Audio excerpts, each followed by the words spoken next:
I'm keeping my promise. Once upon a time I was a college senior working at a restaurant and a strange woman at one of my tables offered me a job at her law firm.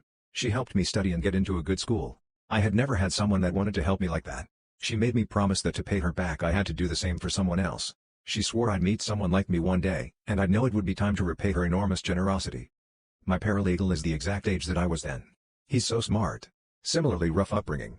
The moment he told me he wanted to go to law school I knew it was time. Within a month of LSAT tutoring his score has increased 20 points in one section alone. That's double the average improvement for all sections. He's going to be an amazing attorney. I'm so proud of him. He's going to help so many people and I feel so privileged to get to repay the debt I owe by helping someone like him. The corals are dying. My best friend is a coral researcher in the Florida Keys. The heat waves have caused bleaching and 100% mortality in many nurseries. They've worked so hard over the last 10 years to protect and propagate these animals just to watch them boil to death in a week. It's absolutely horrifying and the emotions we all feel are just. It's empty. Most people don't care because it's not megafauna but the oceans are dying before our eyes and it breaks my soul. Took a vacation with my best friend and I've realized she is the dumbest person I've ever met. I'm a guy and have a female best friend. We've been friends for quite a while, never dated and I have a girlfriend. We are both in college and I don't know how she is even in college after spending a week with her. Like I literally don't know how she's gotten this far in life, and no clue how she's going to get a career job. To point out some things, she was telling me about how she is starting to get depression and anxiety. I then asked her to look at her screen time and the girl is spending 7.5 hours a day on social media.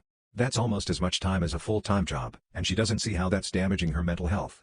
We were getting ready to leave the house and took a bunch of food out of the fridge to put it in a cooler. She said we absolutely cannot take any ice out of the freezer. I looked at her with a confused look on my face and asked why. She said she didn't want to use up all the ice. I then had to explain to her how the freezer makes ice. We had some beers left over in the fridge. I asked her if she wanted to split the beers between us. She had no clue what I meant, so I had to explain to her that she would take half of the beers and I would take the other half. She drove through some mud that was on the road from some contractors in the neighborhood and then parked on the driveway. It rained the next day, mud from the car got on the driveway, no big deal. She went to hose it off and then asked for my help. She said it wasn't coming off, and I had to tell her that it's not like a pressure washer where it will remove the dirt in a few seconds, and that she just has to hold it there for a while and eventually all the dirt will come off the driveway.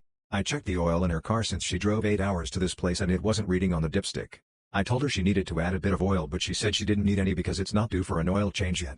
I had to explain to her that older cars will burn oil, and she's at risk of blowing her engine with it being this low on oil. She took a hot baking sheet out of the oven and asked where to put it. I said on the stove, it's meant to withstand very hot things. She said but it's a gas stove and the stove isn't on, will it damage it? As we were cleaning up, there was an empty beer box. She asks me, do you want this box? Me, what the fuck do I want an empty beer box for? I will still probably be friends with her but I don't think I will ever be able to go on another trip with her again. I literally lost brain cells from spending a week with her. She is oblivious to every single thing and what I call clinically dumb. She wants to be a police officer but I do not see that happening. I once had her shoot my 9mm handgun and once it went off she started screaming and waving the gun in every direction with her finger still on the trigger and fully loaded. The girl needs so much growing up to do. I don't know if she will ever get super far in life sadly. I'd love to help and I challenge her to think critically but she refuses to make any lifestyle changes that will benefit her such as reading, cutting back on screen time, cutting back on going to bars with her sorority friends, going on some walks in the park, etc. She is the most stereotypical dumb sorority blonde you see in movies. I never thought there was anyone that dumb in real life but she has proven me wrong. I found out my girlfriend is pregnant. I never wanted kids and I've had an abortion with my ex-GF. Even with my current GF we plan to abort it if she ever got pregnant. Found out yesterday during our anniversary dinner she's pregnant and it's been 4 weeks. I don't want to abort it. I want to keep it and I'm so happy. I cried yesterday when she told me. She said she's scared but wants to keep it too. She doesn't want me telling anyone for the next few months so I guess I'm telling complete strangers online. I'm gonna be a dad. As I type this I'm tearing up. Thanks guys for listening. If anyone has any tips on how to be the greatest dad possible or how to prepare I'm all ears. Thanks again everyone. I'm glad he threatened to cheat on me. A few days ago, I sat down and explained to my ex-boyfriend that I didn't want to have the deed lately because he had been ignoring my needs and treating me like just a means to get off. He said, if you won't give it me, I'm gonna go out and get some. I literally could not believe my ears. I asked if he meant it and he nodded. I said, okay, you go out and get you some, and I'll go get me a husband. After all the stuff he's put me through for years, somehow that was the neat little bow that let me know it was my time to dip. And it was glorious. Good riddance, you little creep. Edit.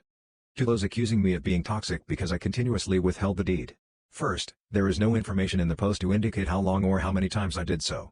He began pushing my boundaries and doing things without my consent on top of ignoring my needs, hence me feeling dehumanized. We were busy toddler parents.